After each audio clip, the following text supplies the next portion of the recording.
નમસ્કાર વિદ્યાર્થી મિત્રો, હું સુનિલ લાદડિયા યુવા ઉપનિષદની ઓનલાઈન પ્લેટફોર્મ પર આપ સૌનું સ્વાગત કરું છું। આજે આપણે મળ્યા છીએ આની અંદર વર્તમાન પ્રવાહ આપણા જે કરંટ અફેરનું દર મહિને મેગેઝિન બહાર પડે છે એની અંદર માર્ચ મહિનામાં તમને એક મોડેલ પેપર આપવામાં આવેલું છે ટેટનું। એ ટેટના વિભાગ 1ની અંદર જે બાળ વિકાસ અને શિક્ષણના સિદ્ધાંતોના જે પ્રશ્નો છે એના સોલ્યુશન માટે। તો આગળ વધીએ અને પહેલા ખાસ તમને જણાવી દેવામાં આવશે કે યુવા ઉપનિષદ ફાઉન્ડેશનની તમે જો એપ્લિકેશન પરચેસ નથી કરી તો કરી લેજો, કેમ કે એમાં મહા ડિસ્કાઉન્ટ ઓફર ચાલી રહી છે, જેમાં તમને 75% ડિસ્કાઉન્ટ મળશે કોઈ પણ કોર્સની અંદર, બરાબર। જેમાં તમે જોઈ શકો છો ટેટ ટાટનો સ્પેશિયલ કોર્સ છે, તલાટી જુનિયર ક્લાર્કનો પણ કોર્સ છે, ગણિત રીઝનિંગ માટે કોર્સ છે, પર્યાવરણ વનરક્ષક, બરાબર। શિક્ષક અભિયોગિતા માટે અલગથી તમારે જો વિષય તૈયાર કરો તો એના માટેના કોર્સની પણ માહિતી તમને અહીંયા આપેલી છે। અને કોઈ પણ વિગત તમને એમ લાગે કે નથી ખબર પડતી તો તમે અહીંયા નંબર આપેલો છે એના ઉપર સંપર્ક કરી શકો છો, બરાબર, અને કોઈ પણ માહિતી મેળવી શકો છો। અને ખાસ 15 પગલા શિક્ષકના ટેટ 2 માટે એની પણ ઓનલાઈન અને ઓફલાઈન બંને મોક ટેસ્ટ લેવાય છે, બરાબર। તો એના માટે પણ તમે અહીંયા એપ્લિકેશનનો ઉપયોગ કરી શકો છો। તો શરૂ કરીએ પહેલા પ્રશ્નથી। પહેલો પ્રશ્ન કંઈક આવો છે કે રવિન્દ્રનાથ ટાગોર અને રૂસોના પ્રકૃતિ સંબંધિત વિચારમાં શું તફાવત છે?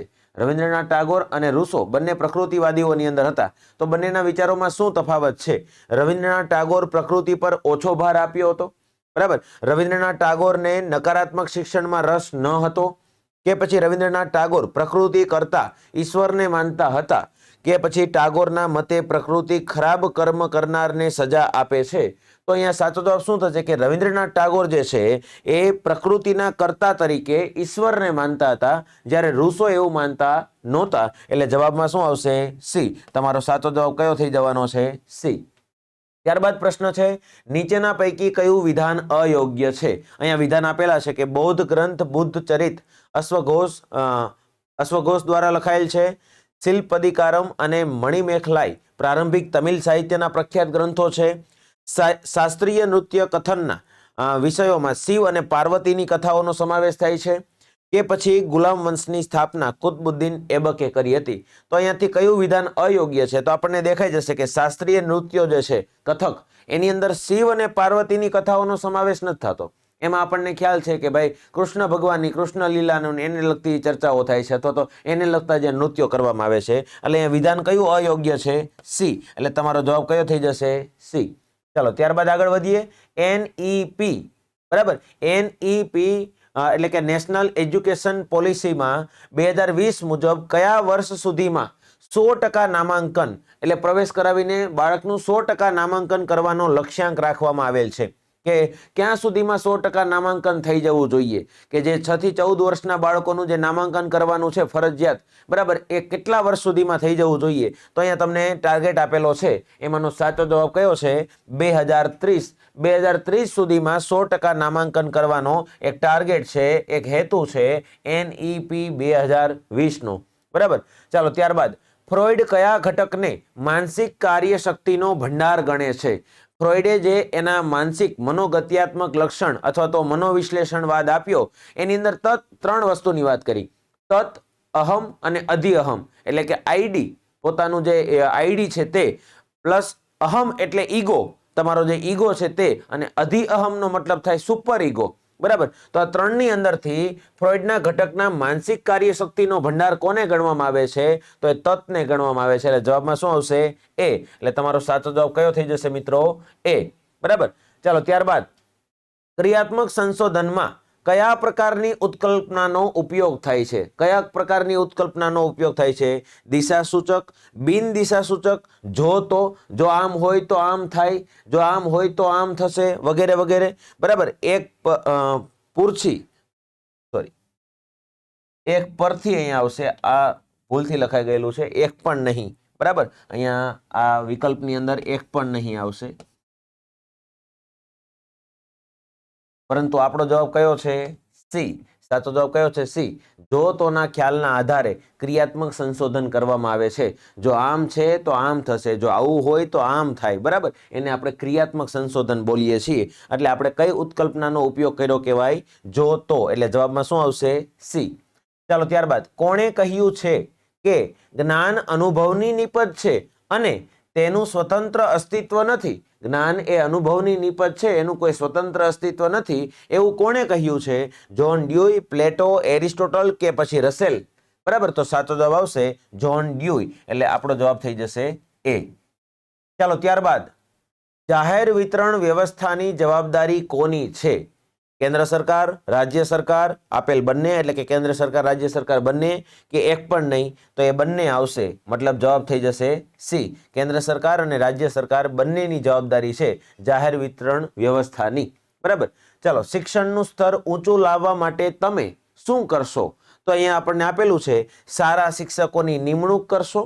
બરાબર, શિક્ષણનું સ્તર ઊંચું લાવવા માટે, કે પછી શાળામાં ભૌતિક સુવિધા પૂરી પાડશો, એટલે કે ફેસિલિટી વધારી દેશો, કે પછી શિક્ષણનું સ્તર ઊંચું લાવવા માટે પરીક્ષા પદ્ધતિમાં સુધારો કરશો, એક્ઝામ જે લેવાય છે એની અંદર સુધારો કરશો, કે પછી શાળામાં કમ્પ્યુટર પૂરા પાડીશ, એટલે કે કમ્પ્યુટરોની વ્યવસ્થા કરી આપીશ. તો શિક્ષણનું સ્તર ઊંચું લાવવા માટે ખાસ શું કરવું પડે છે? સારા શિક્ષકોની નિમણૂક કરવી પડે, એટલે જવાબમાં શું આવી જશે? એ. બરાબર, સારા શિક્ષકોની નિમણૂક કરવાથી જ શિક્ષણનું સ્તર ઊંચું આવે. ખાલી કમ્પ્યુટર લાવી દો, ફેસિલિટી વધારી દો, પરીક્ષામાં માળખું ફેરવી નાખો, કાંઈ ફરક પડવાનો નથી. સામાજિકતા મિતિનો હેતુ શું છે? સામાજિક અંતર, જૂથ એકાત્મકતા, આંતરિક તરાહ, કે પછી જૂથ આયોજન? તો આપણને ખ્યાલ આવી ગયો હશે કે સામાજિક અંતર, જૂથ એકાત્મકતા અને આંતરિક તરાહ એ સામાજિકતા મિતિના હેતુ છે. એટલે 1, 2 અને 3, તો સાચો જવાબ કયો થઈ જશે? ડી. આ ડી આપણો સાચો જવાબ થઈ જશે. બરાબર. ચાલો ત્યારબાદ નીચેના પૈકી કયું વિધાન સાચું નથી? અયોગ્ય વિધાન આપણે પસંદ કરવાનું છે. વ્યાખ્યાન પદ્ધતિ, એટલે કે એક ધારું બોલ બોલ જે કરો છો એ વ્યાખ્યાન પદ્ધતિ છે, એના દ્વારા જ્ઞાન વિકસિત થાય છે. બીજી વસ્તુ, વ્યાખ્યાન પદ્ધતિ એક માર્ગીય પદ્ધતિ છે, કે પછી વ્યાખ્યાન પદ્ધતિ દ્વારા તર્ક શક્તિ વિકસે છે, કે પછી વ્યાખ્યાન પદ્ધતિમાં વિદ્યાર્થીઓ નિષ્ક્રિય રહે છે?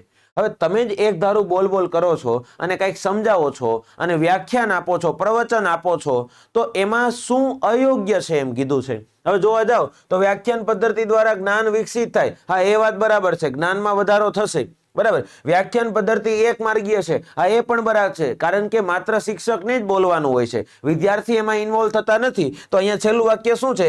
વ્યાખ્યાન પદ્ધતિમાં વિદ્યાર્થીઓ નિષ્ક્રિય રહે છે. તો આ બધા વિધાન સાચા છે, પરંતુ વ્યાખ્યાન પદ્ધતિ દ્વારા તર્ક શક્તિ, તમારો આઈક્યુ વધે, તર્ક શક્તિ વધે, એ સાચું વિધાન નથી. એટલે જવાબમાં કયો આવશે?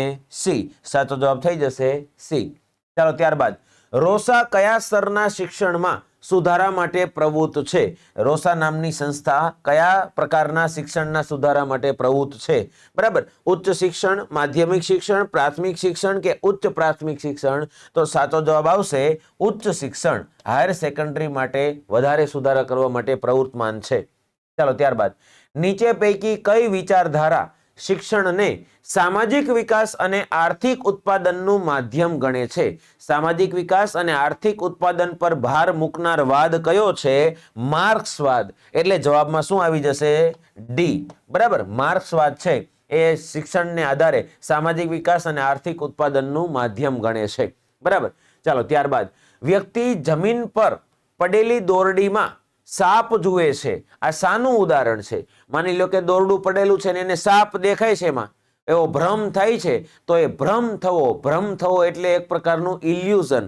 બરાબર, તો સાચો જવાબ શું આવશે? ડી. અહીંયા તમારો જવાબ થઈ જશે ડી, એક પ્રકારનો ભ્રમ પેદા થાય છે. બરાબર. ચાલો ત્યારબાદ જો 2023ના વર્ષમાં પ્રજાસત્તાક દિન ગુરુવારે હોય તો 2025ના વર્ષમાં પ્રજાસત્તાક દિન ક્યારે આવશે? આ રીઝનિંગનો સવાલ છે, પણ આપણે સાથે સાથે સોલ્વ કરી લઈએ. બરાબર, અહીંયા તમને આપેલું છે કે પ્રજાસત્તાક દિન એટલે શું થશે? 26 જાન્યુઆરી. બરાબર, હવે 26 જાન્યુઆરી 2023ના રોજ કયો વાર છે? ગુરુવાર છે. હવે તમને એમ પૂછ્યું છે કે 2025ના વર્ષમાં પ્રજાસત્તાક દિન ક્યારે આવશે? મતલબ 26 જાન્યુઆરી 2025ના રોજ કયો વાર આવશે એ આપણે ચેક કરવાનું છે. તો હવે જોવા જઈએ તો 2023, પછી આવશે 2024 અને પછી આવશે 2025. આપણે વધારાના દિવસો ગણવાના રહે તો વધારાના દિવસો અહીંયા તમે ગણવા જાઓ તો 2023 પછી 2024, તો 2023 છે એ કેવું છે? લીપ વર્ષ નથી, એટલે વધારાનો દિવસ કેવો થઈ જશે? 1 થઈ જશે. બરાબર. હવે 2024 પાછું લીપ વર્ષ છે અને લીપ વર્ષ છે એટલે પછીના વર્ષ પ્રમાણ ગણવા જાઓ તો એમાં તમે જોવા જાઓ તો કેટલા થઈ જશે વધારાના દિવસ? 2. જ્યારે લીપ વર્ષ હોય ત્યારે વધારાના દિવસો કેટલા આવશે મિત્રો? 2 આવશે અને લીપ વર્ષ ન હોય તો વધારાના દિવસો કેટલા આવશે? 1 આવશે. તો અહીંયા જોવા જાઓ તો કુલ કેટલા વધારાના દિવસો થયા? 3. તો તમારે જે વાર આપેલો છે એના પછીનો ત્રીજો વાર જોવાનો થાય. હવે તમે આમાં ત્રીજો વાર ઉમેરો તો ગુરુ, શુક્ર, શનિ અને રવિ. તો તમારો ત્રીજો વાર કયો થઈ જશે? રવિવાર. એટલા માટે જવાબ કયો આવી જશે? રવિવાર. એટલે જવાબ આવશે ડી. બરાબર. ચાલો ત્યારબાદ આપણે આગળ વધીએ. નીચે પૈકી કયા ચિંતકની વિચારસરણી આધુનિક વિજ્ઞાન અને ટેકનોલોજીને પ્રાથમિકતા આપતી નથી? બરાબર. આધુનિક ટેકનોલોજી અને વિજ્ઞાનમાં માનવાવાળી વિચારધારા કોની નથી? બરાબર. તો રવિન્દ્રનાથ ટાગોર, અરવિંદ ઘોષ. બરાબર. અહીંયા ભૂલથી મિસ્ટેક થઈ ગઈ છે. બરાબર. અહીંયા અલગ વસ્તુ આવી ગઈ છે. અહીંયા અરવિંદ ઘોષ આવશે.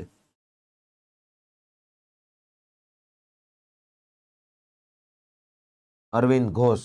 બરાબર. વિવેકાનંદ કે પછી ગાંધીજી? તો ગાંધીજી આની અંદર જવાબ આવશે, કેમ કે આધુનિક વિજ્ઞાન ટેકનોલોજીની પ્રાથમિકતા આપતા નથી. એટલે સાચો જવાબ કયો આવી જશે? ડી. બરાબર. ચાલો ત્યારબાદ નીચેનામાંથી કઈ પ્રક્ષેપણ પ્રયુક્તિ નથી? પ્રક્ષેપણ પ્રયુક્તિ એટલે વ્યક્તિત્વ તપાસવા માટેની જે કસોટીઓ છે, તમારું વ્યક્તિત્વ પર્સનાલિટી ચેક કરવા માટેની જે પ્રક્ષેપણ પદ્ધતિઓ છે એ પ્રક્ષેપણ પદ્ધતિઓમાંની કઈ એક પદ્ધતિ સાચી નથી? હવે ટાટ એટલે અહીંયા શું થશે? Thematic apperception test. ટાટનો અર્થ શું થશે? Thematic apperception test.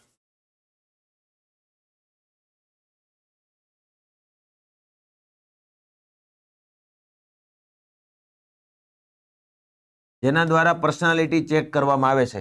શાહી ડાઘાની કસોટી, એના દ્વારા પણ પર્સનાલિટી ચેક કરવામાં આવે છે. આ મોર્ગન અને મરે નામના વ્યક્તિ આપેલી છે. આ હર્મન રોસાર્ટ નામના વ્યક્તિ આપેલી છે. અધૂરી વિગત પૂરી કરવી એટલે વાક્ય પૂર્તિ કરવી. બરાબર. આ વસ્તુ પણ પૂછાય છે. એટલે મતલબ આ વ્યક્તિગત તફાવત અથવા તો તમારું વ્યક્તિત્વ પર્સનાલિટી ચેક કરવા માટેની કસોટી છે. ક્યુ શોર્ટ પદ્ધતિ એવી કોઈ પદ્ધતિ અહીંયા પ્રક્ષેપણ પદ્ધતિમાં આવતી નથી. એટલે વ્યક્તિત્વ માપન માટેની આવી ક્યુ શોર્ટ પદ્ધતિ એવી કોઈ પદ્ધતિ આવતી નથી. એટલે સાચો જવાબ કયો આવશે? ડી. બરાબર. બાકીની 3 પદ્ધતિઓ એવી છે કે જેના દ્વારા તમારી પર્સનાલિટી એટલે કે વ્યક્તિત્વ પ્રક્ષેપણ પદ્ધતિથી માપી શકાય છે. બરાબર, જાણી શકાય છે. તો આ ક્યુ શોર્ટ પદ્ધતિ એ અહીંયા જવાબમાં આવશે. ત્રિશ્રેણીય બુદ્ધિ સિદ્ધાંત કોણે આપ્યો છે? મતલબ બુદ્ધિ અંગેનો ત્રિપુટીનો સિદ્ધાંત. 3 પ્રકારની બુદ્ધિ છે એવું અહીંયાથી નીચેનામાંથી કોણે આપેલું છે? Howard Gardner, Daniel Goleman, Robert Sternberg કે પછી રેમન્ડ એટલે કે કેટલ નામના વ્યક્તિ આપેલ. તો સાચો જવાબ શું થશે? ત્રિશ્રેણીય બુદ્ધિનો પ્રકાર કોણે આપેલો છે? રોબર્ટ સ્ટેનબર્ગે. એટલે સાચો જવાબ કયો આવશે? સી. રોબર્ટ સ્ટેનબર્ગ નામના વ્યક્તિએ ત્રિશ્રેણીય બુદ્ધિનો પ્રકાર આપેલો છે. બરાબર. જેની અંદર ખાસ યાદ રાખવાનું છે એને ઘટકીય બુદ્ધિ પ્લસ ખાસ કરીને અલગ અલગ બીજી બુદ્ધિઓના પણ પ્રકાર પાડ્યા. બરાબર. એટલે કે પ્રવાહી બુદ્ધિ ને આ બધી બુદ્ધિ એવી રીતે જે બુદ્ધિના પ્રકારો છે એની અંદર 3 પ્રકારની બુદ્ધિના પ્રકાર પાડનાર વ્યક્તિ કોણ છે? તો એ છે રોબર્ટ સ્ટેનબર્ગ. બરાબર. અનુભવજન્ય બુદ્ધિ અને ખાસ સંતર્ક એટલે કે મતલબ જે પ્રકારે તમે કામ કરો છો એ અનુભવ પ્રમાણે તમને બુદ્ધિ મળે છે એ પ્રકારની બુદ્ધિઓના પ્રકાર રોબર્ટ સ્ટેનબર્ગ 3 પ્રકારે બુદ્ધિને વહેંચેલા છે. ચાલો, મુક્ત વિશ્વવિદ્યાલયોની શરૂઆત પાછળ કયું પરિબળ જવાબદાર છે? મુક્ત વિશ્વવિદ્યાલયો છે એની પાછળ કયું પરિબળ જવાબદાર છે? સામાજિક નાવીન્ય, સામાજિક ગતિશીલતા, સેલ્ફ ફાઇનાન્સનું આગમન કે ઉપરોક્ત બધા જ? તો યાદ રાખજો, સામાજિકતા ગતિશીલતા છે એ મુક્ત વિશ્વવિદ્યાલયોની શરૂઆતનું કારણ છે. રાષ્ટ્રીય સ્તરે લેવાતી NAS એક્ઝામનો વિચાર કયા રાજ્યમાંથી લેવામાં આવ્યો હતો? તો એ તો આપણને ખ્યાલ હશે, ગુજરાતની અંદરથી આ ખ્યાલ લેવામાં આવેલો હતો. ચાલો, સમગ્રતાવાદીઓનો દાવો છે કે ખાલી જગ્યા હોય તો સંક્રમણ વધુ થાય. સમગ્રતાવાદીઓ શું માને છે? માહિતી હોય તો વધારે સંક્રમણ થાય, સમજ હોય તો સંક્રમણ થાય, આંતરસૂઝ કોઠાસૂઝ હોય તો સંક્રમણ વધારે થાય કે પછી આપેલ તમામ? તો સાચો જવાબ આવશે આંતરસૂઝ હોય, કોઠાસૂઝ હોય તો સંક્રમણ વધુ થશે. એટલે જવાબમાં આવશે સી. ત્યારબાદ મનોવિકૃતિના કયા પ્રકાર છે? મનોવિકૃતિના પ્રકાર જણાવવાના છે. ન્યુરોસિસ, સાર્કો ન્યુરોસિસ, સાયકોસિસ કે સિકોન્જેફેનિયા, તો આપણને ખબર પડી ગઈ હશે કે ભાઈ એક આ સાથર્કોન્યુરોસિસ અને સાયકોસિસ એ બે મનોવિકૃતિના પ્રકારો છે. એટલે 2 અને 3, તો 2 અને 3 ક્યાં આપેલું છે? અહીંયા વિકલ્પ બી ની અંદર. તો સાચો જવાબ કયો આવી જશે? વિકલ્પ બી. ચાલો ત્યારબાદ અહીંયા આપણે જોયા કે જેટલા કાંઈ પ્રશ્નો હતા એ બધા જ પ્રશ્નોનું સોલ્યુશન કર્યું. તમને પસંદ આવ્યું હશે. અહીંયા ટેટ ટાટના જે પ્રશ્નો છે, પ્રશ્નપત્રો છે, 51 આદર્શ પ્રશ્નપત્રો, એની પુસ્તક પણ તમારા માટે ખાસ ઉપયોગી છે. હજુ પણ તમારી પાસે સમય હશે તો ટેટ ટાટની તૈયારી કરતા હોય એ મિત્રો ખાસ આ યુવા ઉપનિષદ પબ્લિકેશન દ્વારા પ્રકાશિત થયેલું પુસ્તક ઉપયોગમાં લઈ શકે છે. બરાબર. અને એનું સોલ્યુશન પણ તમને એપ્લિકેશનની અંદર આપેલું છે. અને ખાસ બીજા બધા જે આપણા કોર્સ છે, ઓનલાઈન કોર્સ છે, એ પણ તમે ત્યાંથી પરચેસ કરી શકો છો એપ્લિકેશન પરથી. બરાબર. અહીંયા તમે જોઈ શકો છો ઘણા બધા કોર્સ આપણી એપ્લિકેશનની અંદર અવેલેબલ છે. સામાન્ય વિજ્ઞાનનો કોર્સ છે. બરાબર. તો આ રીતે આપણે અહીંયા પ્રશ્નોના સોલ્યુશન કર્યા. તમને આ વિડીયો પસંદ આવ્યો હોય, બરાબર, તો તમારા જે કોઈ મિત્રો પાસે કરંટ અફેર છે અને એ લોકો આ પેપરનું સોલ્યુશન કરતા હોય તો એના સુધી આ વિડીયો પહોંચાડજો કે જેથી ખબર પડે કે આ અંદર સોલ્યુશન શું છે, સાચા જવાબ શું છે. બરાબર. ફરી પાછા મળીશું એક નવા મુદ્દા સાથે. ત્યાં સુધી જય હિન્દ, જય ભારત. નમસ્કાર વિદ્યાર્થી મિત્રો, યુવા ઉપનિષદ ફાઉન્ડેશન યુટ્યુબ ચેનલ પર આપ સૌનું હાર્દિક સ્વાગત છે. મિત્રો, આજે આપણે મળી રહ્યા છીએ કે જે તમે માર્ચ મહિનાનું કરંટ અફેર લીધું છે, વર્તમાન પ્રવાહનું મેગેઝિન લીધું, એમાં પાછળ ટેટ 2 વિભાગ 1 જે પ્રશ્નપત્ર આપેલા છે એમાં ટેટ 2 વિભાગ 1 ના ગુજરાતી ભાષાના સવાલોનું આપણે સોલ્યુશન કરવા જઈ રહ્યા છીએ. મારી સાથે જોડાયેલા રહો. સોલ્યુશન તરફ આગળ વધતા પહેલા તમને જણાવી દઉં કે TET TAT special recorded course application પર અવેલેબલ થઈ ચૂક્યો છે. બરાબર. 1 થી લઈને 12 મહિના સુધીની વેલિડિટી છે. તમને જે પણ યોગ્ય લાગે તે પ્રમાણે પરચેસ કરી એનો લાભ મેળવજો. આગળ વધીએ. તમારા પેપરમાં બીજા ક્રમનો સવાલ હતો, કર્મણી વાક્ય જણાવો. અહીંયા એક વાક્ય ઉમેરવું પડશે સવાલમાં. કર્મણી વાક્ય જણાવો, પછી વાક્ય કયું છે? તો કે રોહને આબેહૂબ આવું જ ચિત્ર દોર્યું. આ વાક્ય જે છે એનું આપણે કર્મણીમાં ફેરવવાનું છે. કર્મણીમાં કર્મ પ્રધાન હોય એટલે આપણે શું કરવાનું? રોહને છે એને રોહનથી આબેહૂબ આવું જ ચિત્ર દોર્યુંની જગ્યાએ દોરાયું. રોહનથી આબેહૂબ આવું જ ચિત્ર દોરાયું એવું કયું વાક્ય દર્શાવે છે? Yes, D. તો અહીંયા આપણો આન્સર આવશે. આગળ વધ્યા. 8મા ક્રમનો સવાલ કે રસહીન ધરા થઈ છે, દયાહીન થયો નૃપ, નહીં તો ના બને આવું, બોલી માતા ફરી રડી. કવિ કલાપીની પંક્તિ છે. એ પંક્તિનો આપણે છંદ ઓળખાવાનો છે. તો અક્ષર ગણીએ પહેલા. 4, 4 ને 2 6, 7 અને 8. 8 અક્ષર છે. 4, 5, 6, 7, 8. 8. 3 ને 3 6 ને 2 8. અહીંયા પણ 8 અક્ષર છે. 2 2 4 2 6 ને 2 8. 8 અક્ષરના 4 ચરણ છે. તો પોસિબિલિટી બને અનુષ્ટુપની. અનુષ્ટુપનો આગળ અનુષ્ટુપ પાક્કું છે એ કરવા માટે શું છે? તો કે અનુષ્ટુપ છંદમાં પહેલા અને ત્રીજા ચરણમાં 5મો, 6ઠ્ઠો અને 7મો અક્ષર લઘુ ગુરુ ગુરુ બને. બીજા અને ચોથા ચરણમાં 5મો, 6ઠ્ઠો અને 7મો અક્ષર લઘુ ગુરુ લઘુ બને. આ નિયમ જોઈ લેવાનો. તો પહેલું ચરણ અને ત્રીજું ચરણ, આ બંને ચરણ પકડો. 5મો, 6ઠ્ઠો, 7મો અક્ષર પકડો. જે 8 અક્ષર છે એટલે છેલ્લો મૂકીને આગળના 3. અહીંયા કયો બને છે? તો કે લઘુ ગુરુ ગુરુ. અહીંયા 8મો મૂકી આગળના 3 પકડો. કયો બને છે? લઘુ ગુરુ ગુરુ. તો લઘુ ગુરુ ગુરુ બનાવે છે. ત્યારબાદ બીજો અને ચોથું ચરણમાં આપણે જઈએ. છેલ્લો મૂકી આગળના 3 પકડો. લઘુ ગુરુ અને નૃ એટલે ન સાથે રૂ સ્વર છે. બરાબર. એટલે નૃ એ પણ લઘુ. અહીંયા ચોથા ચરણમાં છેલ્લો મૂકી આગળના 3 પકડો. તો કે લઘુ ગુરુ લઘુ. તો આ નિયમ પણ કમ્પ્લીટ કરે છે. તો આ કયો છંદ છે? અનુષ્ટુપ. 32 અક્ષર, 8 ના 4 ચરણ, પહેલા અને ત્રીજા ચરણમાં 5મો, 6ઠ્ઠો અને 7મો અક્ષર લઘુ ગુરુ ગુરુ. બીજા અને ચોથા ચરણમાં 5મો, 6ઠ્ઠો, 7મો અક્ષર લઘુ ગુરુ લઘુ. યસ. તો અનુષ્ટુપ છંદ બનાવશે. આગળ વધીએ. ભવની ભવાઈ ફિલ્મનું પટકથા લેખન કરનાર અને 2001ના વર્ષનો આગંતુક નવલકથા માટે સાહિત્ય અકાદમીનો એવોર્ડ પ્રાપ્ત કરનાર નીચેનામાંથી કોણ છે? કદાચ ભવની ભવાઈનું પટકથા લેખનની ખબર ન હોય, પરંતુ આગંતુક જો તમારે મનમાં શબ્દ આવે એટલે તરત નામ આવે ધીરુબેન પટેલ. લો જવાબ, આ તમારી ચાવી છે. રેડી? શબ્દકોશનો સાચો ક્રમ જણાવો. કોઈ બી ને ઉઠાવી લેવાના. કોઈ બી એક વિકલ્પ ઉઠાવીએ આપણે. એ વિકલ્પ ઉઠાવીએ. અહીંયા સ છે. સ સાથે કયો સ્વર જોડાયેલો છે? અ. સ વત્તા અ. અહીંયા સુમ, સુંદરમાં જે છે એ કયો સ્વર જોડાયેલો છે? નાનો ઉ પણ અનુસ્વાર વાળો. અહીંયા સ સાથે વ જોડાયેલો છે, વ્યંજન. બરાબર? અહીંયા સ સાથે ઓ સ્વર જોડાયેલો છે અને અહીંયા ઔ સ્વર છે. તો પહેલા તો સ્વર ક્રમ આવે, વ્યંજન ક્રમ. તો સૌથી પહેલા સ્વર આવે. આ વ્યંજન વાળો છે સૌથી છેલ્લે જવાનું. બરાબર? સ્વચ્છ સૌથી છેલ્લે રાખો. આપણી પાસે આ 3 ઓપ્શનની પોસિબિલિટી છે. આમાં સૌથી છેલ્લે છે સ્વચ્છ. આગળ જોઈએ. હવે સ્વર ક્રમ પ્રમાણે જાઓ. તો અહીંયા અ છે, તો સૌથી પહેલા આવે. તો સવાયું સૌથી પહેલા આવતું હોય એવું કયું? તો કે એક આ અને એક આ. એટલે આ ઓપ્શન નીકળી ગયો, આ ઓપ્શન નીકળી ગયો. આપણી પાસે 2 ઓપ્શનની પોસિબિલિટી છે. આગળ વધીએ. અ પછી કયો સ્વર આવે? આવે, ઓ આવે કે ઔ આવે? તો આવે. તો સુંદર આવશે. સુંદર. બરાબર? એટલે આ પણ નીકળી ગયો છંદ વિકલ્પ. આપણી પાસે વધે D.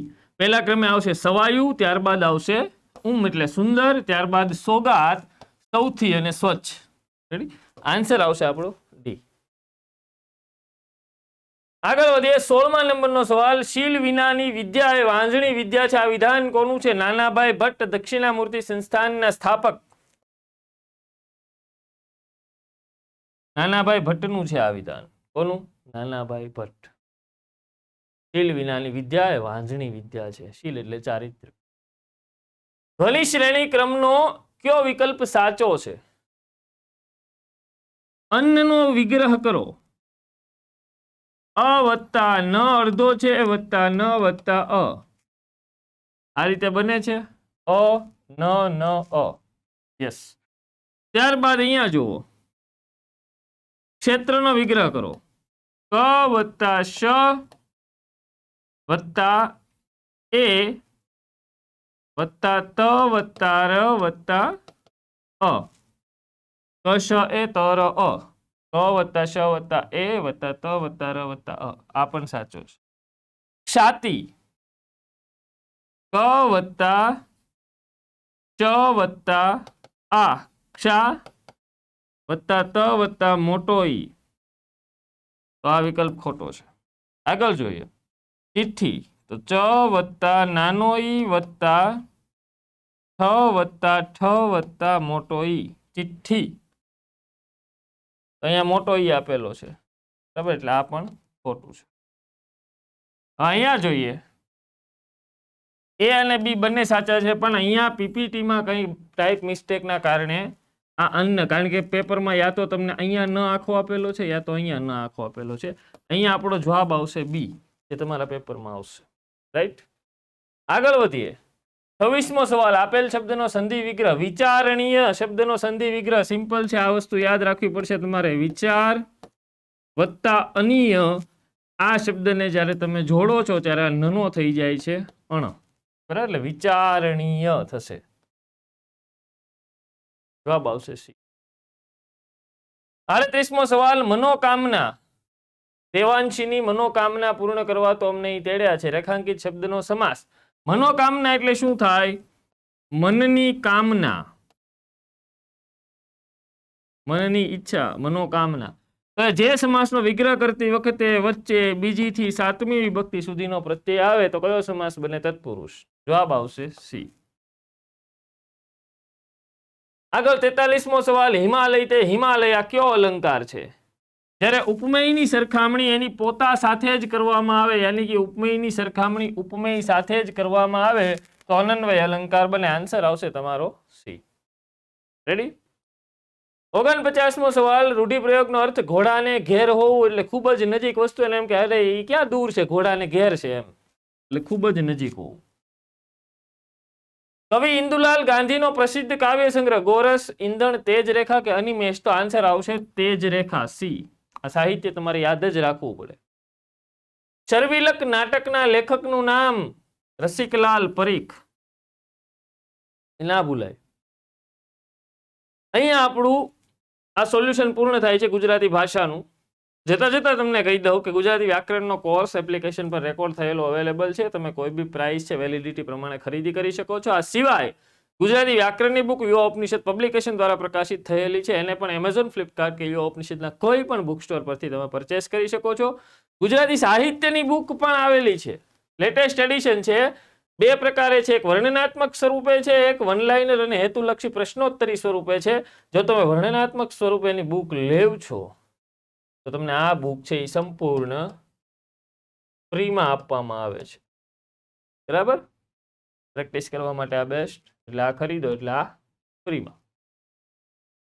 General knowledge first addition 2023 ટોપમાં રહેનારી, ટોપ રેન્કિંગમાં આવેલી એમેઝોનમાં.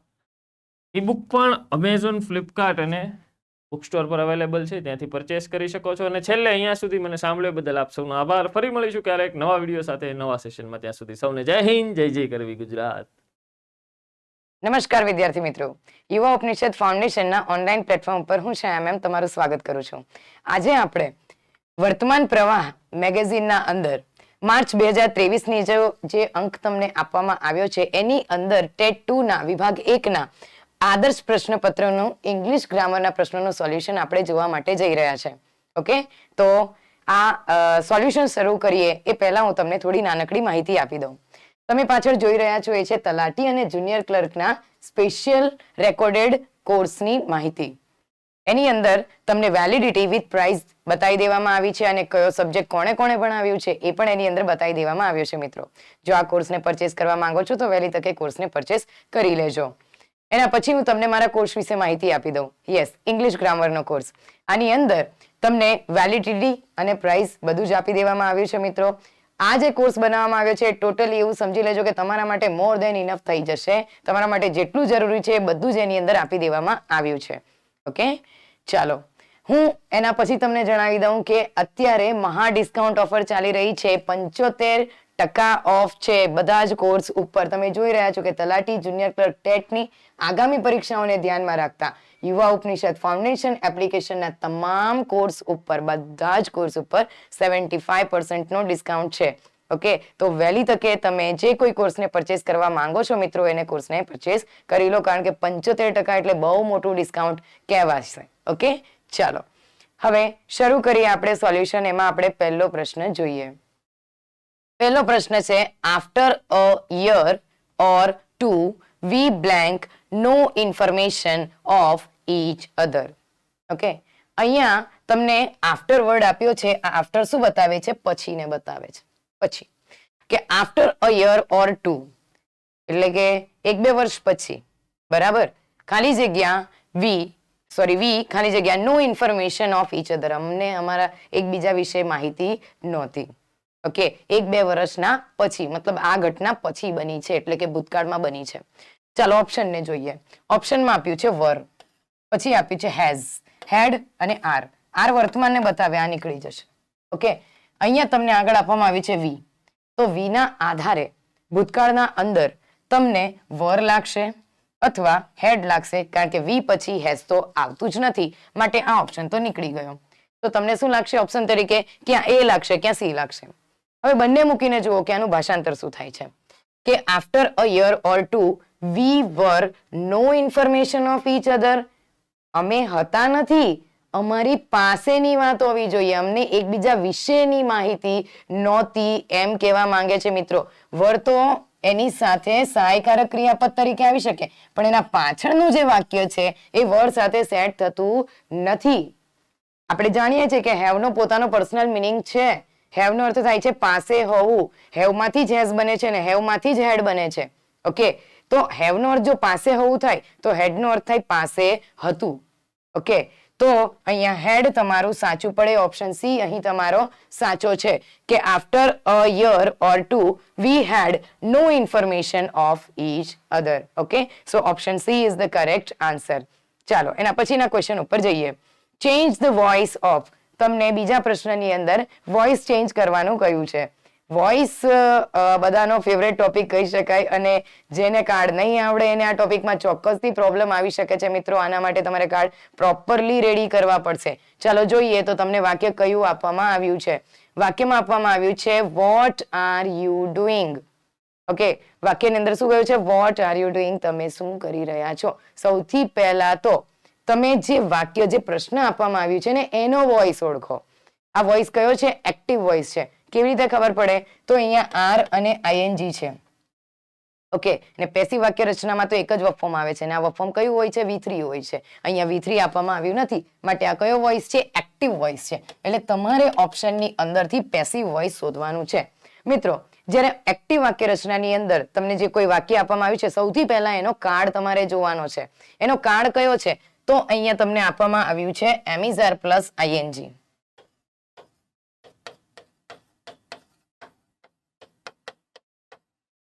એમિઝાર પ્લસ આઈએનજી કયા કાળને બતાવે છે?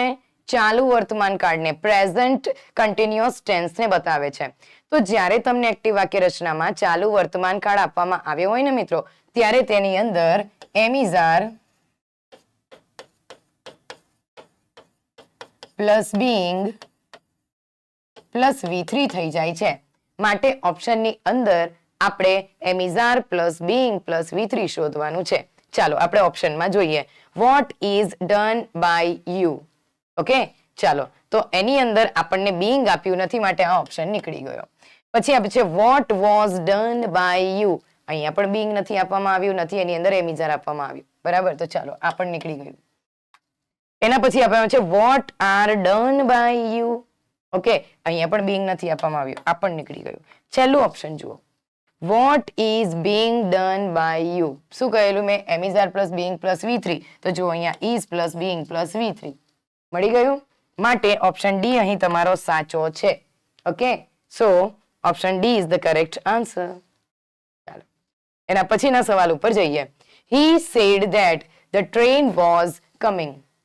બીજો એના પછીનો પ્રશ્ન તમને સ્પીચમાંથી આપવામાં આવ્યો છે. હું ઘણી વખત ક્લાસમાં કહેતી હોઉં છું કે ક્યારેય એવું થઈ શકે કે ડાયરેક્ટમાંથી ઇનડાયરેક્ટ અને ઇનડાયરેક્ટમાંથી ડાયરેક્ટ પણ પૂછાઈ શકે છે. આપણે એક જ ફોર્મેટમાં વાંચતા આવ્યા છે કે ભાઈ ડાયરેક્ટ આપો એમાંથી ઇનડાયરેક્ટ કરીએ, ડાયરેક્ટ આપો ઇનડાયરેક્ટ, પણ એવું જરૂરી નથી. ક્યારેક ફેરબદલ પણ થઈ શકે છે, અને બંને રીતે ટેવાવાનું. આપણી લર્નિંગ મેથડ કઈ છે? આમથી આમ, આમથી આમ વાંચવાનું. એટલે પૂછનાર કઈ રીતે પૂછે? આમથી આમ પૂછી દે. ઓકે, તો આ વસ્તુ ખાસ ધ્યાનમાં રાખજો. તમને અહીંયા ફોર્મેશન થયેલું જ વાક્ય ઓલરેડી આપવામાં આવ્યું છે. ઓકે, તો એની અંદરથી તમારે હવે એનો કરેક્ટ આન્સર શું છે એ શોધવાનો છે. ચાલો, સૌથી પહેલા હી સેડ ધેટ આપ્યું હોય ને એટલે એવું સમજવાનું કે આ નિશાની છે. બરાબર, પછી તમને આ જે આપવામાં આવ્યું છે એ છે RS.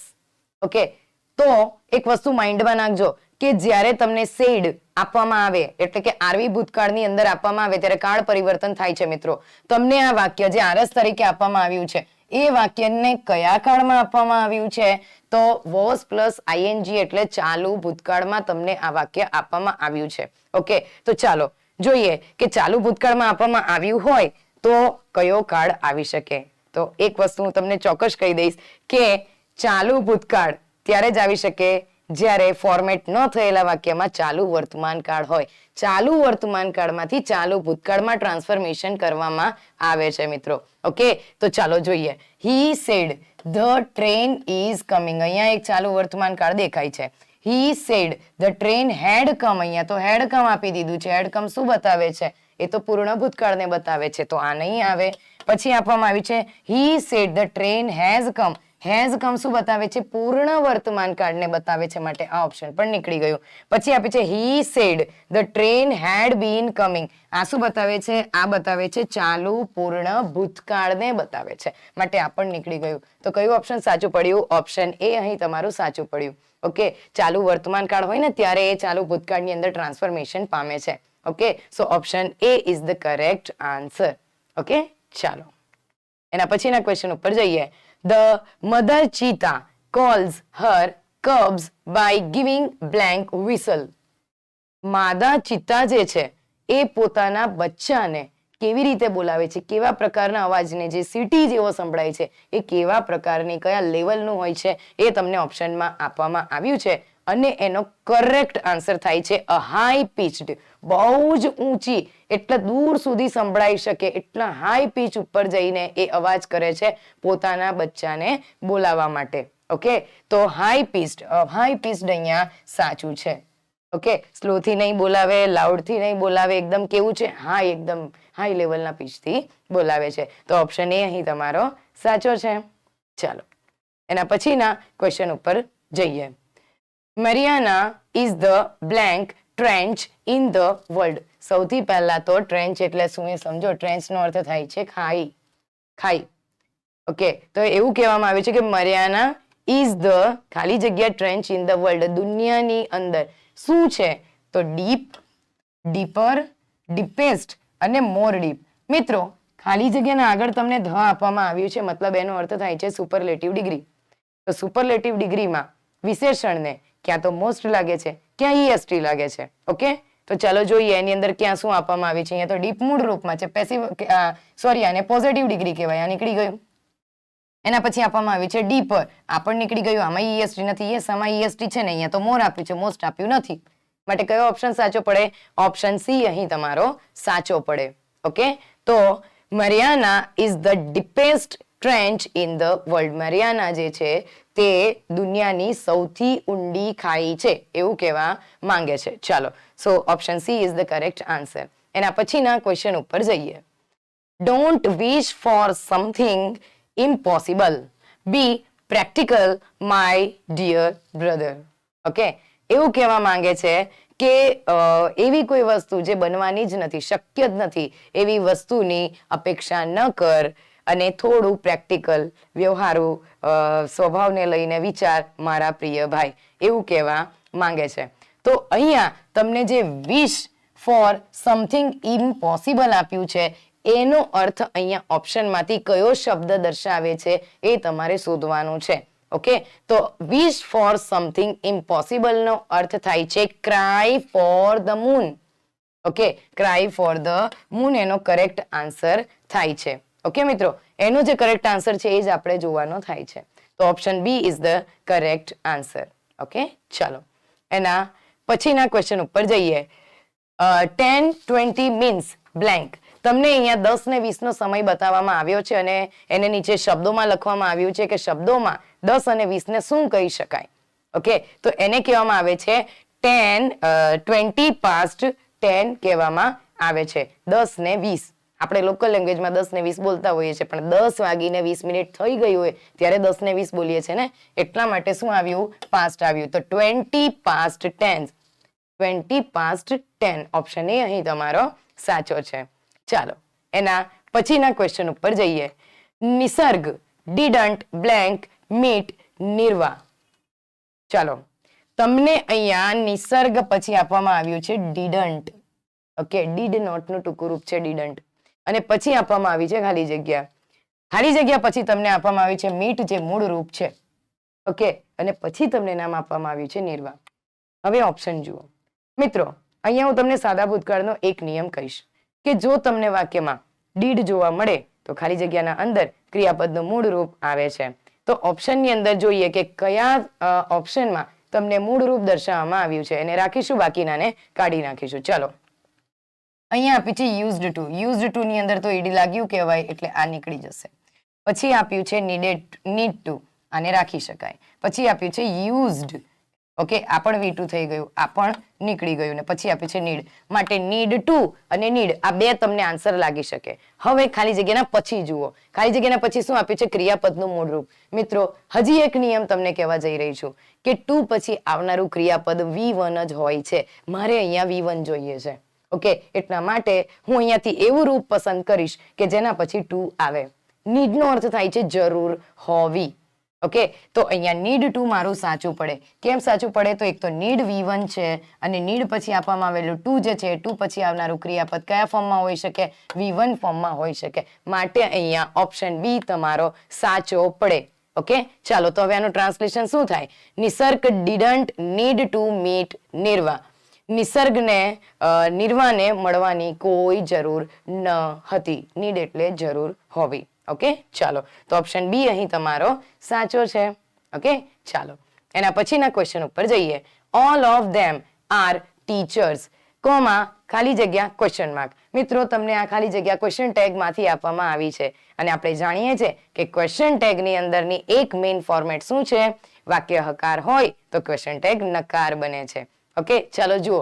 તો સૌથી પહેલા આપણે વાક્યને વાંચીએ. All of them are teacher. Okay, તેઓ બધા શું હતા? શિક્ષક હતા. વાક્ય મારું હકાર છે, માટે મારો ક્વેશ્ચન ટેગ બનશે નકાર. ચાલો, તો સૌથી પહેલા મારે ઓપ્શનની અંદર જોઈ લેવું કે એમાં નેગેટિવ ક્વેશ્ચન ટેગ કયા કયા છે. નેગેટિવ ને રાખીશું, બાકીનાને કાઢી નાખીશું, કારણ કે અહીંયા હકાર છે માટે ક્વેશ્ચન ટેગ મારો નકાર બનશે. તો નકારને રાખીએ, બાકીનાને કાઢીએ. જો અહીંયા નકાર નથી આપ્યો, હકાર છે એટલે આ નીકળી ગયું, આ પણ હકાર છે, નીકળી ગયું. ને એમ અહીંયા એસ મોટો છે અને આપણે જાણીએ છીએ કે ક્વેશ્ચન ટેગમાં કદી પણ કોઈ પણ લેટર કેપિટલ આવતો નથી, તો એમ આ ઓપ્શન નીકળી જાય. ઓકે, ચાલો, તો આ બે માંથી તમારા આન્સર હોઈ શકે છે. હવે અહીંયા હું તમને એક રૂલ કહું ક્વેશ્ચન ટેગનો.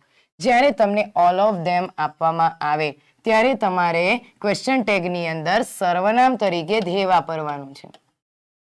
ઓકે, ચાલો. બીજી વસ્તુ, અહીંયા તમને આર આપવામાં આવ્યું છે, એની અંદર નોટ ઉમેરવું પડે, કારણ કે હકાર છે તો ક્વેશ્ચન ટેગ નકાર બનાવવાનું છે. તો આર નોટનું ટૂંકરૂપ થાય છે આરન્ટ. ઓકે, અને નામ શું છે? દે. તો ચાલો ઓપ્શનમાં જોઈ લો. આરન્ટ દે આપ્યું છે? યસ. ઓપ્શન સી માં તમને આપવામાં આવ્યું છે. ઓકે, તો આરન્ટ દે અહીં સાચું પડે. All of them are teachers. તેઓમાંના બધા જ શિક્ષકો હતા. શું નહોતા? એવો એનો અર્થ થાય. સો ઓપ્શન સી અહીં તમારો સાચો છે. કેમ ઓપ્શન ડી ન સાચો પડે? કારણ કે અહીંયા આર ઓલરેડી આપેલું જ છે. ઓકે, જે તમને સહાયકારક ક્રિયાપદ આપવામાં આવ્યું હોય એનો જ ઉપયોગ આપણે કરી લેવાનો હોય છે. ઓકે, તો આપણે એનો ઉપયોગ કરી લીધો. અહીંયા વર આપવામાં આવ્યું નહોતું માટે આપણે વર યુઝ કર્યું નથી. ચાલો, so option C is the correct answer. અને આ બધું તો તમને આવડ્યું જ હશે, હું જાણું છું. તમને સરળ લાગ્યું હશે. મિત્રો કેવું હોય ખબર? આવડે તો સરળ લાગે, ના આવડે તો અંદર અંદર અટવાયા કરવાનું થાય, સોલ્યુશન જોતા રહેવાનું. ક્યારેક નાના નાના મુદ્દા આપણને 1 માર્ક પણ આપણા માટે બહુ મહત્વનો છે. એટલે ક્યારેય કોઈ ટોપિકને એવું નહીં સમજી લેવાનું કે આ તો મને આવડે છે અને હું ન જોઉં તો ચાલે, સ્પીડ ભગાઈને જોઈ લઉં તો ચાલે. આવું નહીં કરો. ઓકે, અમે કંઈક રીઝનથી જ એ પ્રશ્નને એની અંદર મૂક્યો છે, તો એને ધ્યાનથી જોજો. ચાલો, so option C is the correct answer. એના પછીના ક્વેશ્ચન ઉપર આપણે જઈશું. Rajesh is clever and he can become a lawyer. અહીંયા એવું કહેવા માંગે છે કે રાજેશ હોશિયાર છે અને તે લોયર એટલે કે વકીલ બની શકે છે. તમને પછી કહ્યું છે યુઝ ઇનફ. તમને ઇનફ નો ઉપયોગ કરવા માટે કયો છે. મિત્રો, ઇનફ સૌથી પહેલા તો કહીશ કે ઘણી વખત એવું હોય કે પૂરતું પ્રમાણ દર્શાવવા માટે આપણે છે ને એક તો TOO અને ઇનફ, આ બંનેનો યુઝ આપણે કરતા હોઈએ છીએ. પણ અહીંયા હું એક વસ્તુ તમને કહી દઈશ, માઇન્ડમાં રાખજો કે TOO હોય ને ત્યારે ન ગમતા ગુણો સાથે વાપરવામાં આવે અને જ્યારે ઇનફ હોય ને એ સારા ગુણો સાથે વાપરવામાં આવે છે. અહીંયા ક્લેવર હોવું એ સારો ગુણ છે, માટે અહીંયા ઇનફ તમને વાપરવા માટે કહ્યું છે. પણ આ બંનેમાં ફરક શું છે ખબર? TOO જે છે ને એ વિશેષણના આગળ વાપરવામાં આવે છે અને ઇનફ જે છે ને એ વિશેષણના પાછળ વાપરવામાં આવે છે. ઓકે, ચાલો, તો આપણે જોઈએ કે કઈ રીતે અહીંયા વાક્યો તમને ઓપ્શનમાં આપવામાં આવ્યા છે. Rajesh is clever enough to become a lawyer. જુઓ, અહીંયા ક્લેવર પછી તમને ઇનફ આપ્યું છે, તો યસ, ક્લેવર પછી જ ઇનફ આવવું જોઈએ. ઇનફ ક્લેવર આવી શકે નહીં. બીજું ઓપ્શન જુઓ, Rajesh is clever enough to becoming. મિત્રો, ટુ પછી કદી પણ આઈએનજી વાળું રૂપ આવતું નથી, માટે આ ઓપ્શન ખોટો પડે. ટુ પછી આવનારું ક્રિયાપદ આપણે આગળના જ ક્વેશ્ચનમાં જોયું કે V1 હોય, તો અહીંયા કઈ રીતે આઈએનજી વાળાને હું હા આપી શકું? નહીં ને. તો ઓપ્શન બી અહીં તમારો ખોટો પડે છે. Rajesh is cleverer enough to become a lawyer. અહીંયા ક્લેવરર થઈ ગયું છે, અહીંયા તો આપણે મૂળરૂપ રાખવાનું છે, ક્લેવરર કરવાનું નથી. પછી અહીંયા નીચે આપ્યું છે નન ઓફ ધ એબોવ. ના, આ ખોટું છે. અહીંયા સાચું શું પડી શકે? ઓપ્શન એ, કે Rajesh is clever enough to become a lawyer. Okay, તમારા વિશેષણ પછી તમારે ઇનફ વાપરવાનું છે. ટુ પછી આવનારું ક્રિયાપદ V1 હોવું જોઈએ, જે અહીંયા મને આપવામાં આવ્યું છે. આ એવું કહેવા માંગે છે કે રાજેશ વકીલ બનવા માટે પૂરતો હોશિયાર છે. ઓકે, તો ઓપ્શન એ અહીં તમારો સાચો પડે છે.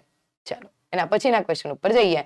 એઝ અ ચાઇલ્ડ, એક બાળક તરીકે, he blank dream of living in a castle. ચાલો મિત્રો, આ પ્રશ્ન જે છે એ તમને કરંટ અફેરના અંદર બાય મિસ્ટેક એની અંદર આન્સરને આપવામાં ભૂલ થઈ છે, જેનું કરેક્શન હું અત્યારે તમને કરાવી દઉં છું. તમને એની અંદર આપવામાં આવ્યો છે ઓપ્શન બી કરેક્ટ આન્સર તરીકે, બટ એનો કરેક્ટ આન્સર બી નથી થતો. કેમ નથી થતો એ હું તમને એક્સપ્લેનેશનમાં કહું. ચાલો જુઓ, એઝ અ ચાઇલ્ડ, એક બાળક તરીકે, હી ખાલી જગ્યા dream of living in a castle. મિત્રો સૌથી પહેલા તમને હી આપવામાં આવ્યો છે, તો અહીંયા ઓપ્શનમાં હી ના આધારે શું આવી શકે? તો ચાલો, હી સાથે ઇઝ આવી શકે, યસ આવી શકે, હી સાથે આર આવી શકે, નહીં આવી શકે, હી સાથે વિલ આવી શકે, આવી શકે, હી સાથે ગોટ યુઝ ટુ આવી શકે, આવી શકે. પણ હવે હું તમને એક વસ્તુ કહીશ, યુઝ ટુ જે તમને અહીંયા આપવામાં આવ્યું છે, ઓકે, અહીંયા તો એ બાળક ઓલરેડી છે, એ બાળક હશે નહીં, એને રહેવાની ઈચ્છા થશે નહીં, બાળક તરીકે એની ઈચ્છા છે જ, એટલે વિલ પણ આવશે નહીં, કારણ કે વિલ તો ભવિષ્યકાળ બતાવે. તો અહીંયા તમે જુઓ કે ઓપ્શન એ અને ઓપ્શન ડી તમને દેખાય છે. મિત્રો યુઝ ટુ છે ને એ મોડલ ઓક્ઝિલરી છે. યુઝ ટુ નો ઉપયોગ આદતને દર્શાવવા માટે થાય છે, અને એ આદત પણ કેવી ખબર? મોટા ભાગે ભૂતકાળની આદતને દર્શાવવા માટે થાય છે. પણ એવું જરૂરી નથી કે દર વખત ભૂતકાળને દર્શાવે. ક્યારેક વર્તમાનની આદતને દર્શાવવા માટે પણ તમે યુઝ ટુ નો ઉપયોગ કરી શકો છો. પણ વર્તમાનની આદતને દર્શાવવા માટે જ્યારે તમે યુઝ ટુ નો યુઝ કરો ને, ત્યારે એની અંદર એક વસ્તુ ખાસ યાદ રાખજો કે યુઝ ટુ ના આગળ તમારે એમિઝારમાંથી કોઈ એક નામના આધારે વાપરવું પડે છે, અને પછી યુઝ ટુ પછી આવનારું જે કોઈ પણ ક્રિયાપદ તમે મૂકો છો એ આઈએનજી વાળું હોઈ શકે છે, કારણ કે આદત ખાલી ભૂતકાળમાં નહીં, વર્તમાનમાં પણ પડી શકે છે. તો મેં શું કહ્યું કે યુઝ ટુ નો ઉપયોગ ભૂતકાળની આદતને દર્શાવવા માટે તો થાય જ છે, ઓકે, પણ વર્તમાનની આદતને દર્શાવવા માટે પણ થાય છે. અને જ્યારે વર્તમાનની આદતને દર્શાવવા માટે થાય ત્યારે એની સાથે એમિઝારનો ઉપયોગ કરવામાં આવે છે. અહીંયા એઝ અ ચાઇલ્ડ, બાળક તરીકે એને કેસલ એટલે કે કિલ્લાના અંદર રહેવાની ઈચ્છા થાય છે, ઓકે, બાળક તરીકે બાળક છે. તો અહીંયા તમને હી આપવામાં આવ્યું છે, તો હી સાથે અહીંયા ઇઝ આવે, અહીંયા ગોટ કેમ નહીં આવે? કારણ કે આ ભૂતકાળ થઈ જાય. માટે અહીંયા ઓપ્શન એ તમારો સાચો પડે કે as a child he is used to dream of living in a castle. કેસલનો અર્થ શું થાય છે? કિલ્લો થાય છે, ઓકે. ચાલો, તો ઓપ્શન એ અહીં તમારો સાચો પડે છે. કરેક્શન કરી લેજો, ઓપ્શન બી નહીં, બટ ઓપ્શન એ અહીં તમારો સાચો છે, ઓકે. ચાલો, એના પછીના ક્વેશ્ચન ઉપર જઈએ. The Indus valley is the blank urban civilisation in India. આપણે જાણીએ છીએ કે ઇન્ડસ વેલી તો બહુ આપણે જે લેવલ ઉપર ભણી રહ્યા છીએ એની અંદર તો આ વસ્તુ આપણને ખબર જ હોય, ઓકે, કે એ સૌથી આ જે અર્બન સિવિલાઇઝેશન જુઓ છો એ કેવું કહેવાય? એનો અર્થ શું થાય કે ભાઈ અત્યારે જે સભ્યતા જે છે, જે સંસ્કૃતિ છે, એના વિકાસને આધુનિક તમે કહી શકો છો, બરાબર. તો એ અહીંયા સૌથી કેવી છે? એલ્ડર્સ છે, ઓલ્ડર છે, એલ્ડેસ્ટ છે કે ઓલ્ડેસ્ટ છે? તમને આપવામાં આવ્યું છે ધ. ધ બતાવે છે સુપરલેટિવ ડિગ્રીને, માટે ધ પછી આવનારું જે કોઈ પણ વિશેષણ હશે, ક્યાં તો એને EST લાગ્યું હોવું જોઈએ, ક્યાં તો એના આગળ મોસ્ટ હોવું જોઈએ. એ સિવાયના બાકીના ઓપ્શન આપણે કાઢી નાખીશું. તો એ સિવાયના કયા ઓપ્શન છે? તો એલ્ડર્સ આ નીકળી જશે, અને ઓલ્ડર આ પણ નીકળી જશે. આ બંનેના પાછળ EST છે, તો આ બંનેને આપણે રાખીએ. તો આ પણ આન્સર લાગી શકે, આ પણ લાગી શકે. હવે જોજો મિત્રો, જ્યારે તમને એલ્ડેસ્ટ આપવામાં આવે છે ત્યારે એક વસ્તુ મગજમાં નાખજો કે જ્યારે કોઈ તમારા સાથે ઉંમરમાં, સંબંધમાં મોટું હોય ત્યારે તમારે એલ્ડેસ્ટ વાપરવાનું છે, ઓકે. અને અહીંયા ઓલ્ડેસ્ટ જે આપવામાં આવ્યું છે એ જૂનાના અર્થમાં છે, ઓકે. તો જ્યારે ફેમિલીના રિલેશનમાં તમે વાપરો છો ત્યારે એલ્ડેસ્ટ વાપરવાનું છે, અને જૂનાના અર્થમાં વાપરો છો ત્યારે તમારે ઓલ્ડેસ્ટ વાપરવાનું છે. તો અહીંયા ધ આપ્યો હોવાના કારણે ઓપ્શન ડી તમારો સાચો પડે, ઓકે. ચાલો, તો option D is the correct answer. એના પછીના ક્વેશ્ચન ઉપર જઈએ. Most of the actors are found blank to drugs. એવું કહેવા માંગે છે કે મોટા ભાગના અભિનેતાઓ જે છે તે એ લોકો કેવા જોવા મળે છે? તો ડ્રગ્સ સાથે એ લોકોનો કોઈ સંબંધ બતાવવામાં આવ્યો છે, જે ઓપ્શનમાં તમને દર્શાવવામાં આવ્યો છે. તો ફાઉન્ડ ખાલી જગ્યા ટુ ડ્રગ્સ, ડ્રગ્સ સાથે એમનો સંબંધ નીચે આપવામાં આવ્યો છે. આમાં પહેલું આપ્યું છે એડિક્ટેડ, જેનો સ્પેલિંગ રોંગ છે. એડિક્ટ આ પણ રોંગ છે. અહીંયા આપ્યું છે નન ઓફ ધ અબોવ, ના, આની અંદર કંઈક તો આવે છે, માટે આ પણ રોંગ છે. એનો જે કરેક્ટ સ્પેલિંગ છે એ છે એડિક્ટેડ, ઓપ્શન સી ની અંદર. એડિક્ટેડ ટુ એટલે નાથી ટેવાયેલા હોવું, ઓકે, ની આદત હોવી, ઓકે, નું વ્યસન પડી જવું, એને એડિક્ટેડ ટુ કહેવામાં આવે છે. એના પછી જે વસ્તુનું વ્યસન હોય એને લખવામાં આવે છે. તો અહીંયા ઓપ્શન કયો સાચો પડે? એડિક્ટેડ તમારો સાચો પડે. So option C is the correct answer, okay. એવું દરેક અભિનેતાને એવી આદત નથી હોતી, બટ મોટા ભાગનાને એવી આદત હોય છે. ચાલો, rearrange the jumbled sentence and make meaningful paragraph. અહીંયા તમને વાક્યો આપવામાં આવ્યા છે, એને જોડીને તમારે એક મિનિંગફુલ પેરેગ્રાફ, એક ફકરો તમારે બનાવવાનો છે. ચાલો જોઈએ. તો મતલબ આ ટુકડે ટુકડે આપવામાં આવ્યું છે, તમારે એને જોડવાનું છે કે કયા પછી કયું વાક્ય વધારે સુટેબલ થાય છે. ચાલો જુઓ. ધેન આઈ લુક, તો ધેન તો આપી દીધું છે, ધેન એટલે તો પછી મતલબ આગળ કોઈ ઘટના બની ગયેલી છે. તો then I look him by the hand and led him across the street. I was going to the market when I saw a blind man trying to cross the street. એના પછી he expressed his gratitude with folded hands અને I walked across to the blind man. ચાલો અહીંયા કયું વાક્ય પહેલા આવી શકે? તો પહેલું વાક્ય આવી શકે બીજા નંબરનું. I was going to the market when I saw a blind man trying to cross the street. જ્યારે હું માર્કેટ જઈ રહ્યો હતો ત્યારે મેં એક અંધ વ્યક્તિને જોયો કે જે રસ્તો ક્રોસ કરવાનો, રસ્તો પસાર કરવાનો પ્રયત્ન કરી રહ્યો હતો. પછી શું થયું? તો પછી થયું કે I walked across to the blind man. મેં જોયું એટલે હું શું થયું? પછી એની પાસે ગયો. પછી શું કર્યું મેં? તો પછી I look him by the hand and led him across the street. અને એના પછી એને જ્યારે એ રસ્તો ક્રોસ કરાવી દીધો, એના પછી શું કર્યું? તો he expressed his gratitude with folded hand. તો અહીંયા મતલબ એને રસ્તો ક્રોસ કર્યા પછી એને હાથ જોડીને આભાર માન્યો છે. તો કયો ક્રમ સાચો પડે? તો પહેલા કહેવાશે બીજો, પછી આવવો જોઈએ ચોથો, પછી આવવો જોઈએ પહેલો અને છેલ્લા આવવો જોઈએ ત્રીજો. તો એવો મને ઓપ્શન મળે છે માત્ર ઓપ્શન સી માં. તો ઓપ્શન સી અહીં તમારો સાચો પડે છે. ઓકે, આટલું બધું પણ વાંચવું પડે ભાઈ, અને પછી જોડવું પડે, ટ્રાન્સલેશન કરતા જવાનું, એટલે ખબર પડે કે કઈ ઘટના પહેલા બની છે. રસ્તો ક્રોસ કર્યા પહેલા તો આભાર માને નહીં, અને વાક્યની શરૂઆત પછીથી તો થાય નહીં. આટલું તો કોમન સેન્સ છે. ઓકે, ચલો. So option C is the correct answer. એના પછીના ક્વેશ્ચન ઉપર જઈએ. અરે ચાલો, ક્વેશ્ચનો તો આપણા પૂરા થઈ ગયા છે. મિત્રો, આની અંદર તમને જે આગળના જે પ્રશ્નો બતાવવામાં આવ્યા છે, તો એની અંદર જે તમે આન્સરની અંદર ભૂલ જોઈ છે એ ભૂલનું કરેક્શન તમે કરી લેજો. ઓકે, અને તમે પાછળ જોઈ રહ્યા છો 15 પગલા શિક્ષકના ટેટ 2 માટેના જે તમને ઓનલાઈન અને ઓફલાઈનની ટેસ્ટ સિરીઝ જે આપવામાં આવી છે, એ નીચે જોઈ લો તમને ગુણ સાથે કયા વિષયનું પેપર કઈ તારીખે છે.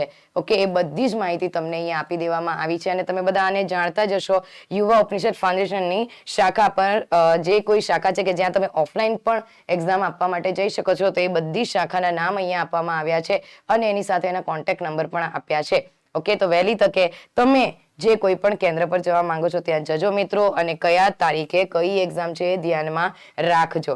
ઓકે, તમે પાછળ જોઈ રહ્યા છો એ છે ટેટ ટાટના જે કોઈ પણ તૈયારી કરી રહ્યા છે એ લોકોના માટે બુકનું લિસ્ટ છે કે તમે કઈ પરીક્ષા આપો છો તો એના પુસ્તકો તો હોવા જોઈએ ને. જો આમાંનું કોઈ પણ પુસ્તક નથી તો વહેલી તકે મંગાવી લેજો, અને એની અંદર આ વસ્તુ તો ખાસ મંગાવજો. તમે એક્ઝામ ઇન ફ્યુચર આપવાના છો ને તો પણ આ બુક તમને બહુ જ કામ લાગશે. ઓકે, એના પછી જો મેં અત્યારે તમને બતાવીને પાછળ તમે જોઈ રહ્યા છો કે ઇંગ્લિશ વોકેબ્યુલરીની બુક જે અમારી છે એ બધી જ એક્ઝામો માટેની છે, ફક્ત ટેટ ટાટ ઓર તલાટી જુનિયર ક્લર્ક માટેની નથી. તમે કોઈ પણ એક્ઝામની પ્રિપરેશન કરી રહ્યા હોય અથવા તો તમને ઇંગ્લિશ બોલવાનો શોખ હોય, શીખવાનો શોખ હોય, તો પણ તમે આ બુકને પરચેસ કરી શકો છો. એની અંદર તમને સમાનાર્થી, વિરોધી, શબ્દ સમૂહ જેવા બધા જ પ્રકારની વોકેબ આપી દેવામાં આવી છે. એની અંદર આગળ પૂછાયેલા પ્રશ્નોને પણ આપવામાં આવ્યા છે. વર્ડ ઓરિજિન જેવા ચેપ્ટરોનો પણ સમાવેશ એની અંદર કરવામાં આવ્યો છે. તો જે કોઈ આ બુકને પરચેસ કરવા માંગે છે મિત્રો, વહેલી તકે એને પરચેસ કરી લેજો. હવે તમે જોઈ રહ્યા છો એ છે ઇંગ્લિશ ગ્રામરની ચોપડી. તમે અત્યારે મારા સોલ્યુશનને જોયું હશે, આવું હોય તો આવું થાય, આની અંદર આ ધ્યાન રાખો, એ ધ્યાન રાખો, એ બધું ક્યાં છે? એ આની અંદર છે જ. ઓકે, તો આપણે છે ને પેપર સોલ્યુશનમાં જોઈએ એમાં એક મુદ્દો હોય, પણ ચોપડીની અંદર તો એવા બધા જ મુદ્દા હોય. એની અંદર બધી આઈએમપી નોટ્સ પણ આપવામાં આવી છે. તો જો આ ચોપડીને તમે પરચેસ કરવા માંગો છો તો વહેલી તકે મિત્રો આને પરચેસ કરી લેજો. ઓકે, અને થેન્ક યુ સો મચ અમારી સાથે બન્યા રહેવા માટે. તમે અમને બહુ જ સારો રિસ્પોન્સ આપી રહ્યા છો, એના માટે થેન્ક યુ સો મચ. અને અપેક્ષા રાખું છું કે તમે બધાએ પેપર બહુ સારી રીતે સોલ્વ કર્યું હશે, અને નેક્સ્ટ પેપર સોલ્યુશનમાં ફરીથી મળશું. ત્યાં સુધી કીપ રીડિંગ, વાંચતા રહેજો મિત્રો. ફરીથી મળીશું. Thank you so much. Hello everyone, સ્વાગત છે બધાનું યુવા ઉપનિષદની યુટ્યુબ ચેનલ પર. તો આપણું જે વર્તમાન પ્રવાહ મેગેઝિનનું પેપર હતું એના વિભાગ 1ના ગણિત અને રિઝનિંગના થોડા એવા પ્રશ્નો છે, એનું હું તમને સોલ્યુશન કરાવવાનો છું. મારું નામ છે કૃણાલ ભોચિયા. તો ચાલો ફટાફટ શરૂઆત કરીએ સોલ્યુશનની. શરૂઆત કરતા પહેલા જો તમે મારી પાસેથી ગણિત ભણવા માંગતા હો તો મારો કોર્સ અહીંયા અવેલેબલ છે, તમે પરચેસ કરી શકો છો. રિઝનિંગનો કોર્સ પણ છે, આપણી એપ્લિકેશનમાં તમને મળી જશે રેકોર્ડેડ ફોર્મમાં. ક્વેશ્ચન 1, નીચે આપેલ વિગતમાં એક ચોક્કસ સંબંધ રહેલો છે, તો જણાવો પ્રશ્નાર્થની જગ્યાએ શું આવશે? આર્કિટેક્ટ તો બિલ્ડિંગ, આર્કિટેક્ટ બિલ્ડિંગ બનાવે, યસ. શિલ્પકાર શું બનાવે? શિલ્પકાર પ્રતિમા બનાવે, okay, answer is D. Next question, x plus 1/x બરાબર 3 હોય તો x નો વર્ગ પ્લસ 1/x ના વર્ગની કિંમત કેટલી થાય? ચાલો જોઈ લઈએ. અહીંયા આન્સર આવશે x પ્લસ 1/x બરાબર 3 ને, તો યાદ રાખો, જો તમને આવું આપે ને આવું પૂછે ને તો હંમેશા છે ને જે આપી હોય સંખ્યા એનો વર્ગ કરવાનો અને એમાંથી 2 બાદ કરી દેવાના, તો 9 - 2 એટલે જવાબ કેટલો આવશે? 7. પતી ગયો ને, આન્સર ડી આવશે. સાચું સૂત્ર શોધો. ખરાજાત એટલે મૂળ કિંમત પ્લસ ખર્ચો થાય. નફો એટલે વેચાણ કિંમત પ્લસ મૂળ કિંમત, કંઈ પણ નફો એટલે વેચાણ કિંમત માઇનસ મૂળ કિંમત. પડતર કિંમત એટલે મૂળ કિંમત પ્લસ ખર્ચ, એકદમ સાચી વાત. ખરાજાત એટલે શું આવે ખબર? ખરાજાત એટલે પડતર કિંમત માઇનસ મૂળ કિંમત એવું આવે, યસ. અને પડતર કિંમત એટલે મૂળ કિંમત પ્લસ ખર્ચ, યસ, બરાબર. ખર્ચ એટલે જ ખરાજાત, ને ઓપ્શન સી સાચો છે. એડગર ડેલના અનુભવ શંકુ માટે ખાલી જગ્યા અસંગત છે. યાર આ થિયરી છે, તમારે વાંચવાની હોય છે. જવાબ આવશે ડી. આમાં મારે કંઈ સમજવાનું ના હોય, આગળ વધશું. ઓકે, એક માતા અને પુત્રની ઉંમરનો ગુણોત્તર 9:4 છે. અચ્છા, સરવાળો 65 વર્ષ છે. ઓકે, તો અહીંથી આપણે માતા અને પુત્રની ઉંમર મળી જશે. સરવાળો 65 છે ને, તો મમ્મી અને પુત્ર, મધર અને સન, 9:4. તો 9 ને 4 13, 13 એ 65. તમને રેશિયો બ્રેક કરતા તો આવડે ને. 9 ને 4 13, 13 એ 65. તો 9 કેટલા? તમે જુઓ ને 5 ગણા છે ને 13 ના, 9 ના 5 ગણા 45, અને 4 કેટલા? તો 4 ના 5 ગણા 20. આવી રીતના જ કરાય ક્વેશ્ચન. મતલબ આ વસ્તુ મનમાં કરી લેવાય, આ લખાય નહીં, એમ આમ જોઈ લેવાય. 13 એ 65 થઈ જાય તો 5 ગણા, તો 9 ના 5 ગણા 45, 4 ના 5 ગણા 20. ચલો, બેની ઉંમર મળી ગઈ. હવે શું કીધું? 5 વર્ષ પછી બંનેની ઉંમરનો તફાવત કેટલો થાય? અત્યારના જેટલો તફાવત હોય એટલો જ તફાવત 5 વર્ષ પછી હોય ને યાર. આ ક્વેશ્ચન મેં શું કરવા ગણ્યો? અત્યારના તફાવત કેટલો છે સમજો, 25 વર્ષનો. અને યાર હું આએ શું કરવા કરતો હતો? મેં આએ શું કરવા કર્યું? આ જો પ્રશ્ન આખો ના વાંચીએ ને તો આવું થાય. કઈ નહીં, ચાલો. 9 ને 4 13, 13 એ 65 હતા તો 5 ગણા થયા. તો હું ડાયરેક્ટ અહીંયા જ જોઈ લઈશ તફાવત કેટલો છે, 5. તો 5 એ કેટલા? 5 ગણા. કેમ કે તફાવત ગમે ત્યારે સેમ જ રહેવાનો છે, મારે પ્રશ્ન ગણવાનો જ નહોતો આ. પણ કાંઈ નહીં, ચાલો. મેં પ્રશ્ન આખો નહોતો વાંચ્યો એટલે મેં ગણી દીધું. મને લાગ્યું ગુણોત્તર પૂછ્યો હશે, પણ મેં જોયું જ નહીં ઓપ્શનમાં. પણ થઈ જાય, ચાલો. આ તો હે ને એમનેમ થઈ જાય. એક વર્તુળાકાર મેદાનનો વ્યાસ 70 મીટર છે. તો એક બાળક 5 મીટર પ્રતિ મિનિટની ઝડપથી ચાલે તો એક ચક્કર પૂરું કરતા પરિઘ જેટલું અંતર કાપવાનું છે, એટલે પાયડી અંતર કાપવાનું છે. પાયડી એટલે 22/7 ગુણ્યા 70. આટલું અંતર કાપવાનું છે. ઝડપ છે 5, તો ભાગ્યા 5. આ થઈ જાય 10, આ થઈ જાય 2. 22 દુ 44 મિનિટ લાગે. રેડી ને? સમય બરાબર અંતરના છેદમાં ઝડપ. અંતર પાયડી, ઝડપ 5. એ સી નો પુત્ર છે. એ પુત્ર છે કોનો? સી નો. સી અને ક્યુ બંને બહેનો છે. બહેનો છે સી અને ક્યુ. ઝેડ એ ક્યુ ની માતા છે. ઝેડ ક્યુ ના મમ્મી છે. પી એ ઝેડ નો પુત્ર છે. તો ઝેડ નો પુત્ર હોય તો ઝેડ ની પુત્રી એક ક્યુ છે, સી એ છે. આ બે નો ભાઈ હશે પી. તો પી એ એનો શું થાય? પી એનો શું થાય? તો જો સી છે ની એના મમ્મી છે અને પી છે ની સી નો ભાઈ છે. તો પી છે ની એના મમ્મી નો ભાઈ છે, તો મામા છે. મામા. મામા. ચાલો આગળ વધશું. શ્રેણી પૂર્ણ કરો. 1 2 10 37 101 ક્વેશ્ચન માર્ક. ઘણા બધા મહાનુભાવો એવું કહેતા હશે કે સાહેબ ગુણાકારની શ્રેણી છે, અમે તો બહુ ગુણાકાર કર્યો, અમારો મેળ જ ના આવ્યો. અને એનું કારણ કે તમને એવું શીખવામાં આવી રહ્યું છે યુટ્યુબમાં અને બધી જગ્યાએ. તો એવું ના હોય, હે ને? તમે ખોટું ભણી રહ્યા છો. જો તમારા સાહેબે તમને આવું શીખવાડ્યું હોય કે શ્રેણી બહુ ફટાફટ આગળ વધે છે, તો એ શ્રેણી ગુણાકારની હોય. તો એ સાહેબને પકડો અને સાહેબને શીખવાડો કે સાહેબ એવું ના હોય. મોટાભાગની શ્રેણી તફાવતની જ હોય, તફાવતથી જ સોલ્વ થતી હોય. અને આવું તો બિલકુલ ના હોય કે આગળ આગળ ઝડપથી વધતી હોય તો ગુણાકારની શ્રેણી હોય ને. પેલા તફાવત ચેક કરીએ. ચાલો તફાવત ચેક કરીએ. 1 નો 8 નો 27 નો 64 નો.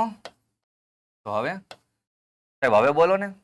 બોલો, ઉભા રહ્યો. થઈ ગયું. જો આ છે 1 નો ઘન, આ છે 2 નો ઘન, આ છે 3 નો ઘન, આ છે 4 નો ઘન. તો હવે આવશે 5 નો ઘન એટલે 125.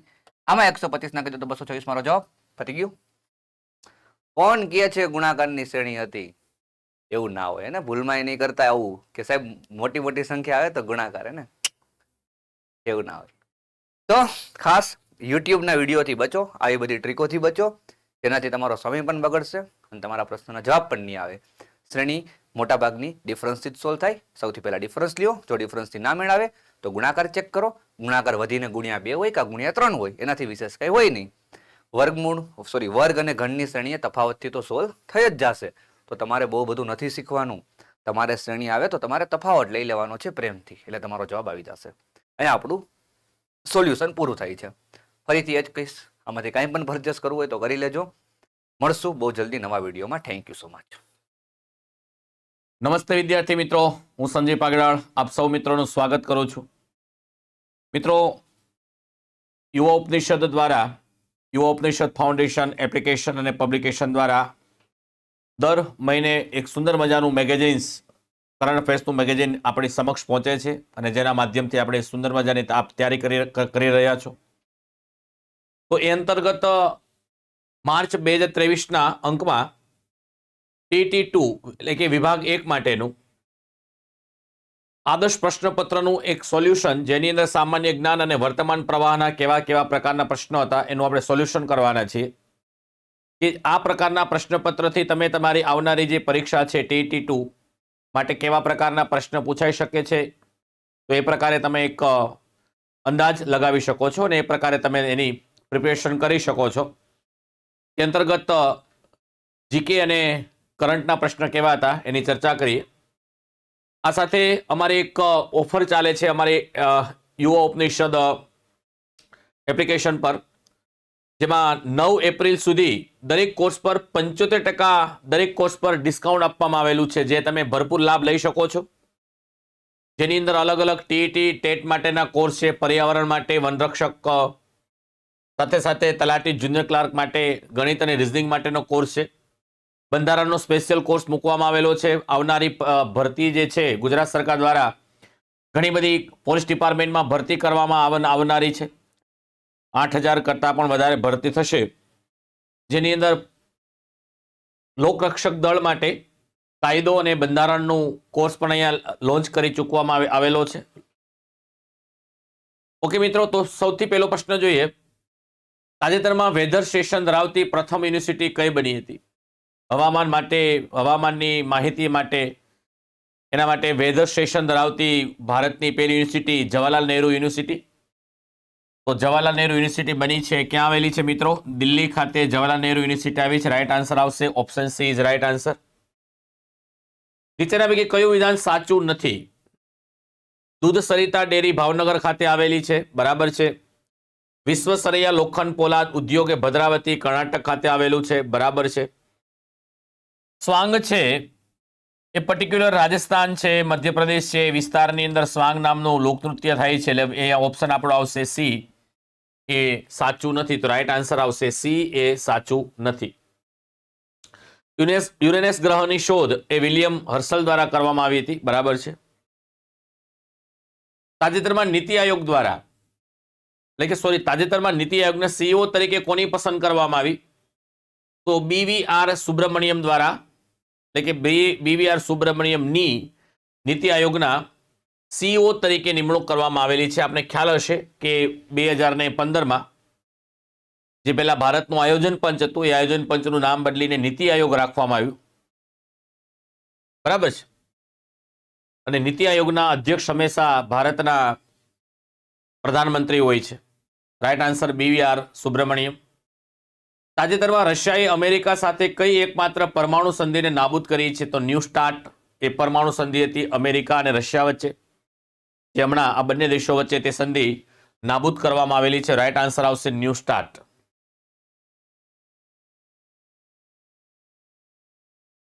નીચેના પૈકી કયું વિધાન સાચું નથી એટલે કે ખોટું છે?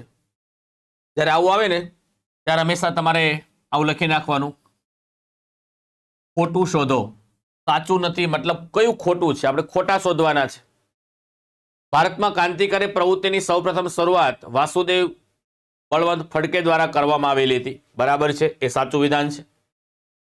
ગ્રામ પંચાયતમાં અનામત બેઠકો કલેક્ટર દ્વારા ફાળવવામાં આવતી હોય છે, એ પણ સાચું છે. જ્યારે તાલુકા પંચાયત અને જિલ્લા પંચાયતમાં અનામત બેઠકોની ફાળવણી એ વિકાસ કમિશનર દ્વારા કરવામાં આવતી હોય છે. હાલમાં ગુજરાતમાં અમદાવાદ, સુરત, વડોદરા, રાજકોટ, જુનાગઢ અને જામનગર એમ કુલ 6 મહાનગરપાલિકાઓ આવેલી છે. ના મિત્રો, કેટલી આવેલી છે? 8 મહાનગરપાલિકા આવેલી છે. ધ્યાન આપશું. અમદાવાદ, સુરત, વડોદરા, રાજકોટ, જુનાગઢ અને જામનગર. બરાબર. તો અહીંયા આપણે કઈ બાકી રહી ગઈ? ભાવનગર બાકી રહી ગઈ અને બીજી ગાંધીનગર. તો ભારતની ગુજરાતની અંદર કુલ 8 જેટલી મહાનગરપાલિકા આવેલી છે. તો રાઈટ આન્સર આપણો કયું સાચું નથી? તો ઓપ્શન ઓલરેડી ખબર પડી ગયો, સી સાચું નથી. ઓકે, આગળ વધી. તાજેતરમાં નેશનલ ગ્રીન હાઇડ્રોજન મિશન અંતર્ગત દેશમાં વાર્ષિક કેટલા મિલિયન મેટ્રિક ટન ગ્રીન હાઇડ્રોજનના ઉત્પાદન માટે મંજૂરી આપવામાં આવી છે? તો 5 MMT માટેની મંજૂરી આપવામાં આવેલી છે. સાચા જોડકા જોડવાના છે. દેશ છે અને દેશના પાટનગર આપવામાં આવ્યા છે. જે પેલા તમને આવડતા હોય એ પેલા લખી નાખવાના. બાંગ્લાદેશનું કયું છે? ઢાકા છે. તમને આવડે તો 2 ની સામે બી ક્યાં છે? 2 ની સામે બી અહીંયા નથી. 2 ની સામે બી અહીંયા નથી. 2 ની સામે ઓકે, સી અથવા ડી હોઈ શકે. ઓકે, મ્યાનમારની સામે કયું આવશે? નેપિયોડ આવશે. 4 ની સામે ડી. તો 4 ની સામે ડી ક્યાં છે? 4 ની સામે ડી. ઓકે, રાઈટ આન્સર આપણો થઈ ગયો. D is right answer. શિખર આપવામાં આવ્યા છે. શિખરની સામે એ પર્વત શ્રેણી આપવામાં આવેલી છે. દોદાબેટા આપણે ખ્યાલ હશે કે નીલગિરીનું સૌથી ઊંચું શિખર દોદાબેટા છે. 4 ની સામે એ ક્યાં છે? 4 ની સામે એક જગ્યાએ છે. ઓલરેડી રાઈટ આન્સર આવશે આપણો બી. ઓકે, પછી આગળ વધવાની જરૂર નથી. સેન્ડલ પીક છે અંદામાન નિકોબાર ખાતે. માઉન્ટ કુલિયર છે નિકોબાર ખાતે. કળસુબાઈ આવેલું છે સહ્યાદ્રીમાં. દોદાબેટા આવેલું છે નીલગિરીમાં.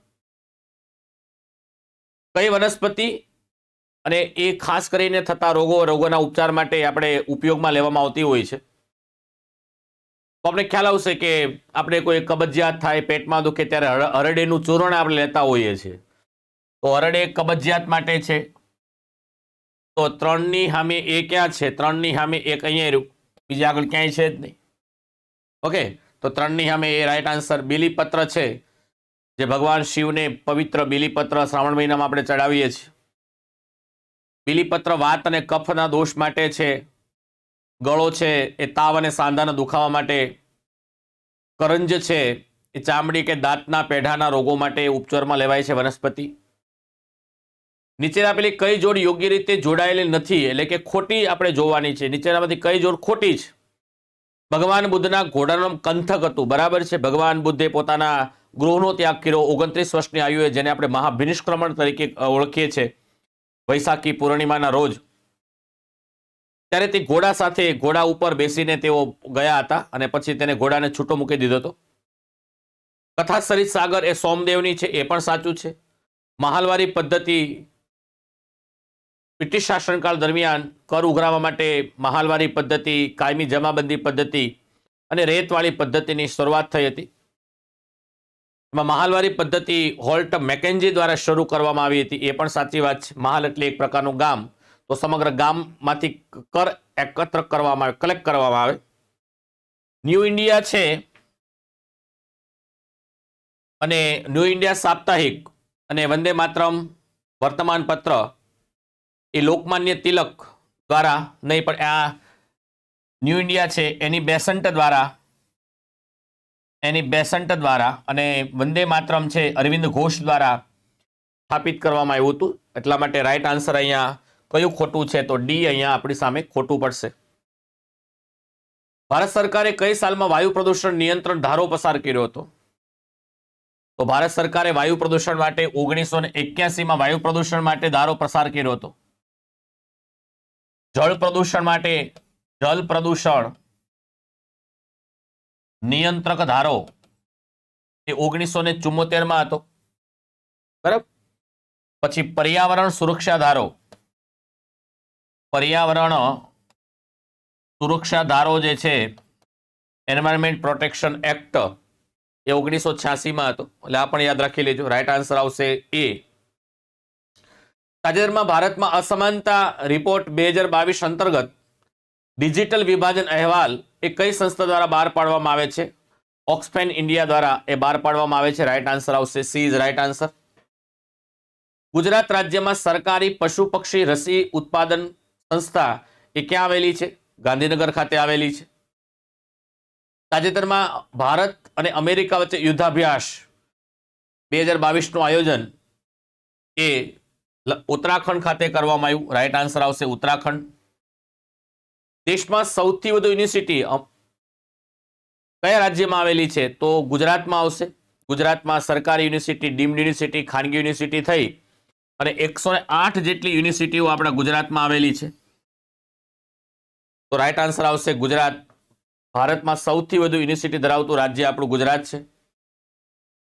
નીચેના પૈકી કયું વિધાન ખોટું છે? ગ્રામ પંચાયતના વાર્ષિક હિસાબ સમયસર મોકલવાની જવાબદારી તલાટી મંત્રીની છે. બરાબર હોય છે, સાચું છે. પંચાયતોને કયા વેરો સોંપવા તેનો નિર્ણય વિધાનસભા કરે છે. બરાબર છે. પંચાયતની મુદ્દત અંગેની જોગવાઈ ભારતીય બંધારણના અનુચ્છેદ 243D.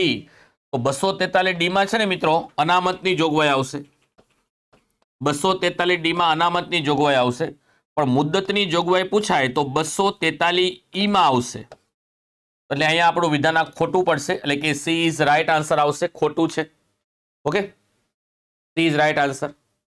સોલંકી વંશના કયા રાજે અવંતીનાથ નું બિરુદ ધારણ કરેલું હતું? અવંતી પ્રદેશ જીતી લીધો હતો, માળવા પ્રદેશ. એટલા માટે સિદ્ધરાજ જયસિંહને અવંતીનાથ તરીકે પણ એને ઓળખવામાં આવે છે. સિદ્ધરાજ જયસિંહ સોલંકી વંશના. ટુંગા પર્વતમાંથી કઈ નદી નીકળે છે? તો રૂપેણ નદી છે એ ટુંગા પર્વતમાંથી નીકળે છે. રૂપેણ નદી. અને આપણે યાદ હોવી જોઈએ બનાસ છે, સરસ્વતી છે અને રૂપેણ છે. આ બધી કુવારિકા નદી અથવા અંતસ્થ નદી તરીકે ઓળખવામાં આવે છે. એ સમુદ્રને મળતી નથી અને કચ્છના રણમાં જ તેઓ સમાઈ જાય છે. એટલા માટે અંતસ્થ નદી છે અથવા તો તેને આપણે કુવારિકા નદી તરીકે પણ આપણે ઓળખતા હોઈએ છીએ. કઈ જોડ યોગ્ય રીતે જોડાયેલ નથી? એટલે આપણે ખોટી શોધવાની છે.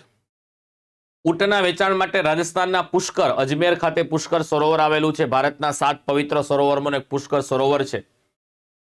એ ઊંટના વેચાણ માટે જાણીતો આ એક મેળો છે. એ વાત સાચી છે. પણ અહીંયા વૈશાખી પૂર્ણિમા નહીં આવે, અહીંયા કાર્તકી પૂર્ણિમા આવશે. કાર્તક પૂર્ણિમાના રોજ. તો કાર્તક પૂર્ણિમાના એટલે પહેલું જ તમારું વિધાન અહીંયા ખોટું પડે છે. તો રાઈટ આન્સર આવશે option A is right answer. બાકી સીસાના ઉપયોગ સ્ટોરેજ માટે બધું સાચું છે, તમે જોઈ શકો છો. બરાબર. ગુજરાત સરકારની શોધ યોજના કોના સાથે સંબંધ ધરાવે છે? તો ગુજરાતના અંદર જે યુવાનો છે 12મા ધોરણ પછી અભ્યાસ કરતા છાત્રો છે એ કોઈ વિશેષ પ્રકારની કોઈ સંશોધન પ્રવૃત્તિ કરે તો એમને એક સહાય આપવામાં આવતી હોય છે ગુજરાત સરકાર દ્વારા.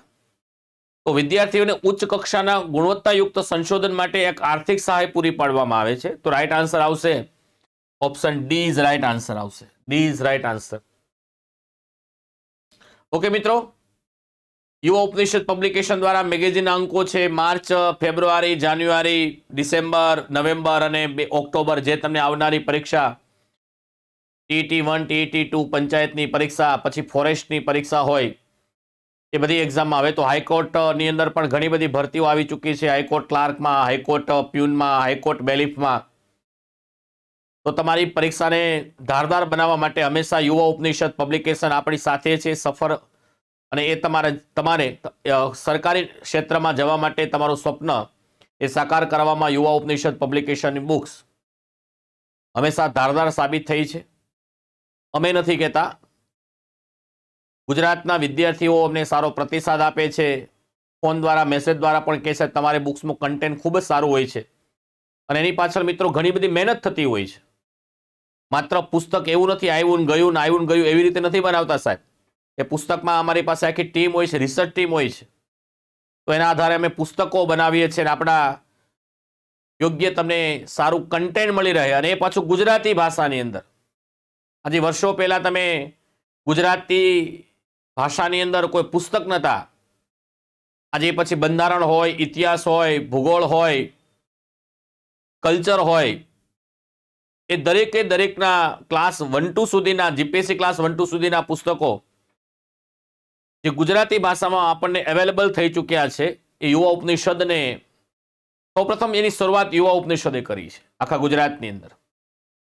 અને પાછી ક્વોલિટી વાઇઝ તો આવા જ અમે બધા પુસ્તકો આપણી સામે મૂકતા રહીશું. ક્વોલિટી ઇઝ અવર મોટો.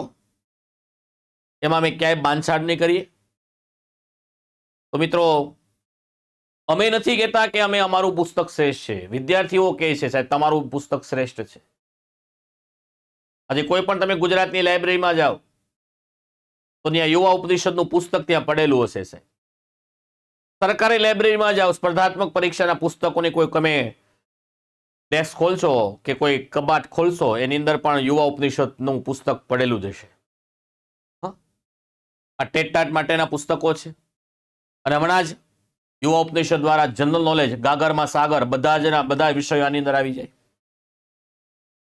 ભારત અને ગુજરાતનો ઇતિહાસ, ભારત ગુજરાતની ભૂગોળ, ભારત ગુજરાતનો વારસો, બંધારણ, અર્થવ્યવસ્થા, સામાન્ય વિજ્ઞાન, રમતગમત, વ્યક્તિ વિશેષ, બધી વસ્તુ સમાવેશ કરવામાં આવેલો છે મિત્રો.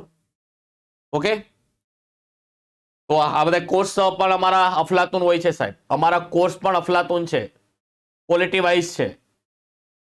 એ પણ તમે અત્યારે ઓફર ચાલે છે 9 એપ્રિલ સુધી. અને જેમ બને તેમ અમારા કોર્સ એકવાર જુઓ, ન સારો લાગે તો ફોન કરજો કે સાહેબ આ કોર્સ સારો નથી, આમાં મજા નથી આવતી. બરાબર? એટલે તમને તમારા જીવનમાં ઉપયોગી થાય અને ઇન્ટરેસ્ટિંગ કરતા ગુણવત્તાસભર વસ્તુ મળે એવા પ્રયત્નો અહીંયા કરવામાં આવેલા છે. જોઈને કહેજો સાહેબ. સારું લાગે તો બીજાને કહેજો, અને કંઈ ખરાબ લાગે ને તો અમને કહેજો.